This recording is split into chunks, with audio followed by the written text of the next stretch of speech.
जी students, आज हम करेंगे क्वेश्चन नंबर 6। क्वेश्चन नंबर 6 में वो कह रहा है, a car was bought in 2009 for $120,000। तो हम इधर जैसे जैसे वो बोल रहे हैं हम उसके लिखते जाते हैं। Price of a car in 2009 वो कितनी है?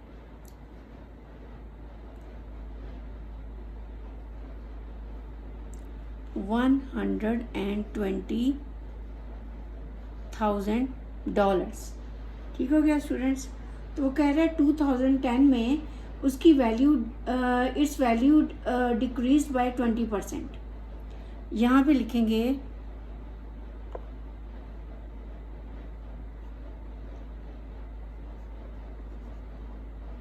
इन 2010 में क्या हुआ, ये वैल्यू जो है डिक्रीज हो गई 20%। ठीक है, तो पहले हम फाइंड करेंगे 20% इस वैल्यू का क्या होता है।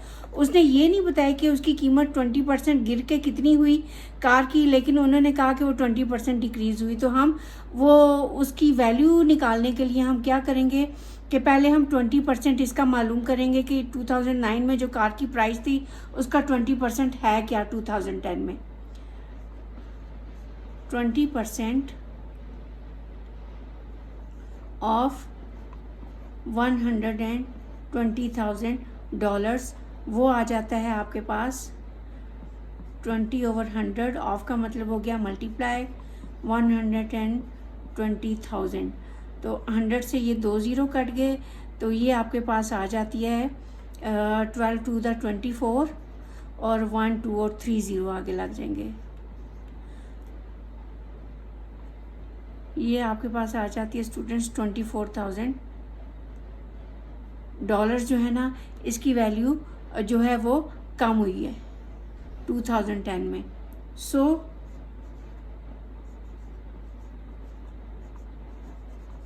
डिक्रीज प्राइस, तो प्राइस कितनी डिक्रीज हुई?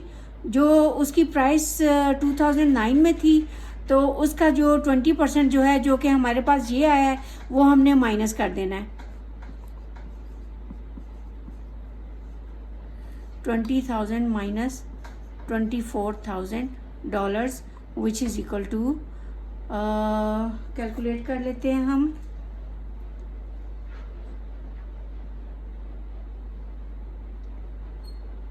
$120,000 माइनस 24,000। तो स्टूडेंट्स ये आपकी आ जाती है डॉलर्स में 96,000। आई होप आपको यहाँ तक समझ आ गया होगा कि 2009 में कार की प्राइस इतनी थी, 2010 में वो कह रहा है कि 20% उसकी प्राइस गिर गई। तो वो हमने पहले बतानी है कि वो कितनी हो गई कार की प्राइस। तो वो बताने के लिए पहले हमने 20% इस प्राइस का निकालना है और उसको बाद में इस प्राइस में से माइनस कर देंगे, जो कि हमारे पास ये आ जाएगा। तो डिक्रीज्ड प्राइस इन 2010 वो आपके पास आ गई ये। अब वो आगे कह रहा है, it's value decrease by 10% of the value in 2010। 2010 में ये वैल्यू आई, ठीक है, कार की। तो वो कह रहा है कि 2011 में वो 10% और डिक्रीज हो गई। यहाँ पे लिखेंगे इन 2011 10%, जो 2010 में उसकी प्राइस थी उससे वो 10% और गिर गई। ठीक है ना, तो हम क्या करेंगे, पहले हम इसका 10% निकालेंगे। कितना होता है 10% ऑफ 96,000? ये हो जाता है जी 10/100 multiplied by 96,000 which is equal to, ये 100 से ये 2 ज़ीरो कट गए, तो ये आपके पास बन गया 960 और 1 ज़ीरो इसका 10 का। तो 2011 में इतनी प्राइस जो है ना उसकी कार की गिरी है, जो 2010 में हमारे पास आई थी। ठीक है, सो इधर लिखेंगे, सो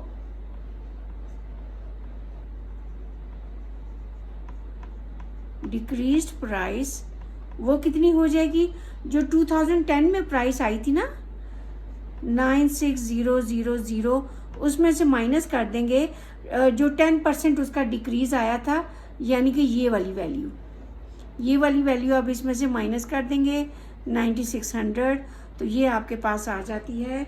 कैलकुलेट कर लेते हैं, 96,000 माइनस 9600, ये आपके पास आ जाती है, इधर लिखेंगे डॉलर्स, 86,400। ठीक हो गया स्टूडेंट्स। तो यही हमने फाइंड करना था, find the value of a car at the end of 2011। 2011 में जो कार की प्राइस आई है वो फाइंड करनी है, वो हमने कर लिया है। Very simple, very easy. आप प्रैक्टिस करेंगे आपको बहुत अच्छे से आ जाएगा। मैं आपको एक दफ़ा फिर इसका एक्सप्लेन करती हूँ कि ये मैंने कैसे किया था। 2009 में कार की प्राइस इतनी थी, 2010 में वो 20% डिक्रीज़ यानी कि 24,000 जो है वो डिक्रीज़ हो गई, तो 2010 में कार की प्राइस हो गई ये। फिर 2011 में जितनी 2010 में कार की प्राइस थी वो 10% और डिक्रीज़ हो गई। 10% 2010 की प्राइस का ये आया, यानी कि ये प्राइस इतनी और कम होकर तो ये हो गई।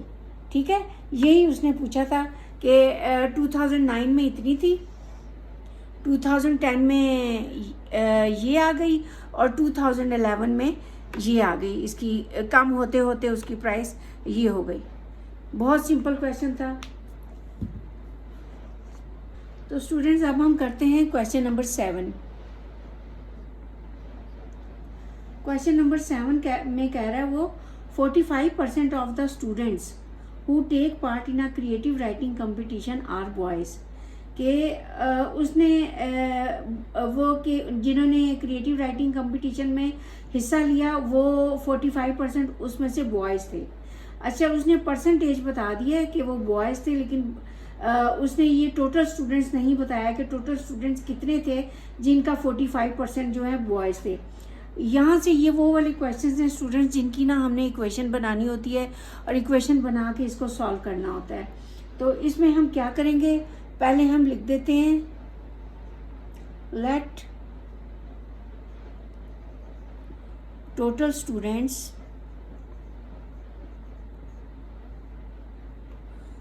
वो हमें नहीं पता, वो हैं जी x। हम उसको सपोज कर लेते हैं वो x है। तो वो कह रहा है कि 45% ऑफ द स्टूडेंट्स, क्या कह रहा है 45, ये गिवन है हमें। ठीक है, क्या गिवन है कि 45% ऑफ स्टूडेंट्स आर का मतलब हो गया इज इक्वल टू, वो कितने हैं, बॉयज़ हैं। बल्कि अभी मैं इधर आर ही लिख देती हूँ। ये हमें गिवन है 45% ऑफ स्टूडेंट्स आर बॉयज़। तो अब हम इसको इक्वेशन क्या बनाएंगे, 45% का मतलब हो गया 45/100, ऑफ का मतलब हो गया मल्टीप्लाई, टोटल स्टूडेंट्स हो गया हमारे पास x, आर का मतलब हो गया is equal to boys. Boys कितने हैं, वो आगे कह रहा है 135 boys. If 135 boys take part in the competition, कि इस कंपटीशन में कितने लड़कों ने हिस्सा लिया था, 135। कि 45% of the total students are boys जिन्होंने कंपटीशन में हिस्सा लिया। तो स्टूडेंट्स इस तरह से आप इक्वेशन बनाते हैं, ये आपकी इक्वेशन बन गई।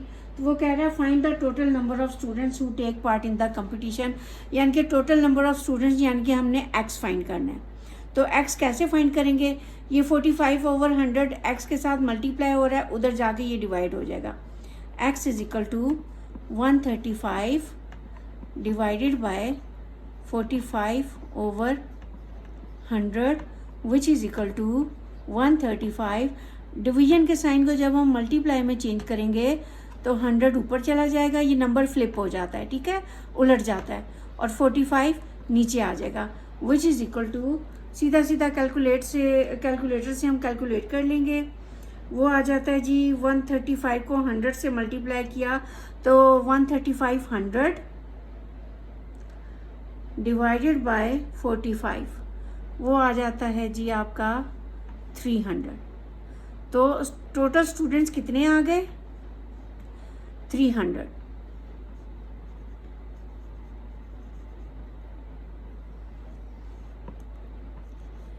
ये आपका आ गया आंसर। बहुत सिंपल क्वेश्चन था, वेरी इजी। आई होप आपको समझ आ गया हो। अब हम करेंगे स्टूडेंट्स इसका क्वेश्चन नंबर 8। क्वेश्चन नंबर 8 में वो कह रहा है a house cost 36% more today, कि आज जो घर की कीमत है ना वो 36% ज़्यादा है। इसका मतलब पहले घर की कीमत कितनी थी उन्होंने हमें नहीं बताई हुई। तो हम क्या करेंगे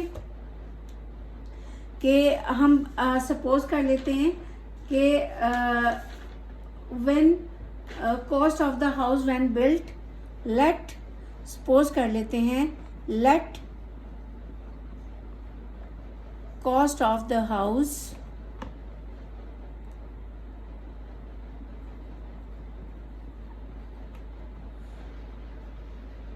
व्हेन बिल्ट, तो जब वो बना था तो उसकी कॉस्ट क्या है, हम सपोज कर लेते हैं कि वो है x। ठीक है, तो अब हम इसको भी उसी तरह से हम इक्वेशन बनाएंगे। वो कह रहा है कि if the cost of the house today is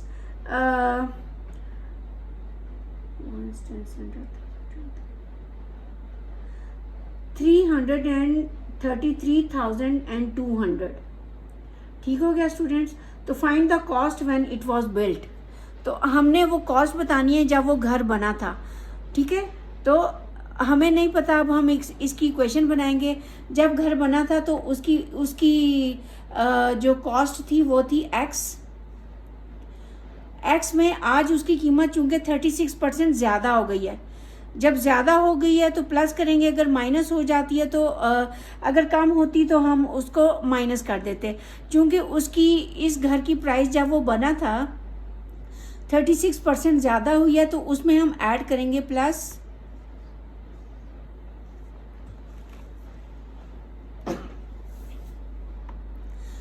36%। 36% किसका?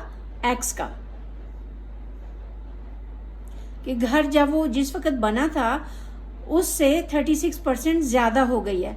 तो वो क्या है, वो कह रहा है if the cost of the house today is का मतलब हो गया इज इक्वल टू, वो है डॉलर्स में 333,200, ये उसकी प्राइस है।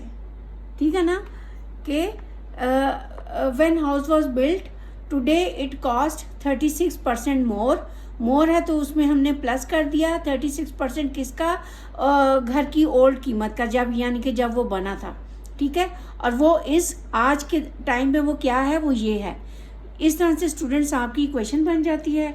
तो उसने चूंकि हमें बोला हुआ है कि जब घर बना था तब हमने उसकी प्राइस बतानी है। तो वो व्हेन इट वाज बिल्ट तो उसकी प्राइस क्या आएगी, वो x है, इधर से x की वैल्यू निकालनी है। x plus 36/100x is equal to 333,200 dollars. ठीक हो गया स्टूडेंट्स। इधर 1 लगा लें, एलसीएम ले लें, 100 आ गया, 100 द 100 इधर आ गया 100x प्लस 101 द 100 136 द 36 और साथ में x भी मल्टीप्लाई हो जाएगा इज इक्वल टू 333,200। ये ऊपर हो गया आपका 136x इज इक्वल टू 333,200। ये 100 नीचे डिवाइड हो रहा था, इधर जाके ये इसके साथ मल्टीप्लाई हो जाएगा। ठीक है, ये 100 इस तरफ डिवाइड हो रहा था, उस तरफ जाके इस प्राइस के साथ ये मल्टीप्लाई हो जाएगा। तो हमें तो खाली x चाहिए। x इज इक्वल टू 333,200, 100 के भी 0 मल्टीप्लाई होके इसके साथ लग जाएंगे, ठीक है, डिवाइडेड बाय 136। सिंपल इसको कैलकुलेट कर लेते हैं। 333,200 डिवाइडेड बाय 136। तो स्टूडेंट्स ये आपकी cost of the house when it was built, जब वो बना था तो उसकी प्राइस आ जाती है $245,000। ये आ जाती है, ये आपका आ गया रिक्वायर्ड आंसर। वेरी इजी, बहुत इजी क्वेश्चंस हैं ये। आपने इक्वेशंस बनानी है, स्टेटमेंट बनानी है, इस तरह से बना के इनको सॉल्व करना है। बहुत इजी है, बार बार आप प्रैक्टिस करेंगे आपको आ जाएंगे। अब हम स्टूडेंट्स करेंगे इसका क्वेश्चन नंबर 9। क्वेश्चन नंबर 9 में वो कह रहा है कि 10%, if 10% is deducted from a bill, एक बिल है उसमें से 10% डिडक्ट किया जाता है तो $58.50 remains to be paid. How much is the original bill? Original bill कितना है उसको हम सपोज कर लेते हैं x, हमें नहीं मालूम। लेट द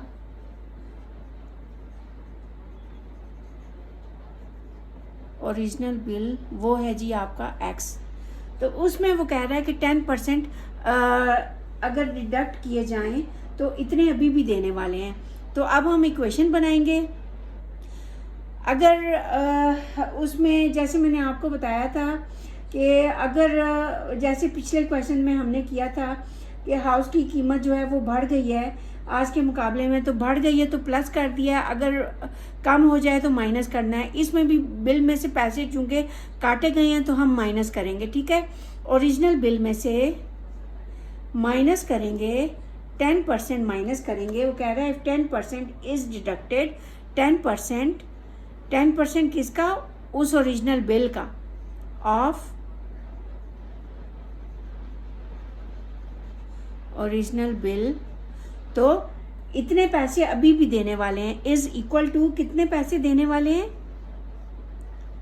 $58.50, इतने पैसे अभी भी देने वाले हैं। ये आपकी बन जाती है इक्वेशन। अब इसको सॉल्व कर लेंगे। x माइनस 10% हो गया 10/100, ऑफ हो गया मल्टीप्लाई, और ओरिजिनल बिल हो गया जी आपके पास, वो था आपके पास x था, इज इक्वल टू $58.50। x के नीचे कुछ नहीं है, 1 लगा लें, एलसीएम ले लें। 100 द 100 इधर आ गया, 100x माइनस 100 1 द 100 1 10 द 10 और साथ में x मल्टीप्लाई हो रहा है 10x इज इक्वल टू $58.50। अब हम 100 माइनस 10x हो गया हमारे पास 90x divided by 100 is equal to $58.50। ठीक हो गया स्टूडेंट्स, आपको यहाँ तक समझ आ गया। अब हम क्या करेंगे, ये 100 इधर डिवाइड हो रहा है तो उधर जाके वो मल्टीप्लाई हो जाएगा। 58.50 मल्टीप्लाइड बाय 100, ठीक हो गया। हमें खाली x चाहिए, x is equal to 58.50 multiplied by 100। ये 90 के साथ मल्टीप्लाई हो रहा है, इधर आके ये डिवाइड हो जाएगा। तो अब हम सीधा सीधा कैलकुलेट कर लेते हैं। जब आपको कैलकुलेटर अलाउड है तो सब कुछ कैलकुलेटर से करें। मैं अभी कोई नहीं कटिंग शटिंग कर रही, उसमें जो है आप भी कैलकुलेटर ही प्रेफर करेंगे। अच्छा जी, ये मैं आपको करके दे रही हूँ। 58.50 मल्टीप्लाइड बाय 100 डिवाइडेड बाय 90। तो स्टूडेंट्स ये आपका आ जाता है, जो ओरिजिनल बिल है वो आपका आ जाता है, डॉलर्स में आता है कितना, $65। डॉलर्स।